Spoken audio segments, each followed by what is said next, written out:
आगामी master world cup kabaddi championship 2026 आणि fourth all India Khelo masters national kabaddi टुर्नामेंटच्या नियोजनासाठी नवी दिल्लीतील सिटी पॅलेस हॉटेल भोगल आश्रम येथे महत्वपूर्ण बैठक पार पडली आहे. कबड्डीच्या राष्ट्रीय व आंतरराष्ट्रीय विस्तारासह आगामी स्पर्धांच्या आयोजनावर या बैठकीत सखोल चर्चा करण्यात आली आहे.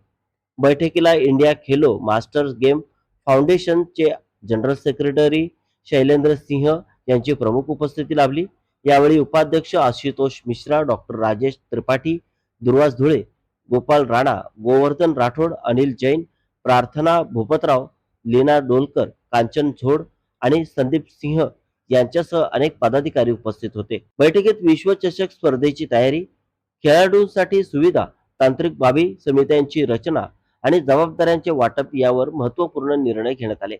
तसेच कबड्डीला जागतिक स्तरावर अधिक भक्कम स्थान मिळवून देण्यासाठी एकजुटीने काम करण्याचा निर्धार व्यक्त करण्यात आलाय. यावेळी उपस्थितांनी भारताच्या पारंपरिक कबड्डी खेळाला जागतिक व्यासपीठ मिळवून देण्याचा संकल्प व्यक्त करत master world cup kabaddi championship 2026 यशस्वी करण्यासाठी संघटितपणे कार्य करण्याचा निर्धार केलाय. या बैठकीमुळे कबड्डीच्या जागतिक प्रचाराला नवी दिशा मिळणार असल्याचा विश्वास व्यक्त करण्यात आलाय.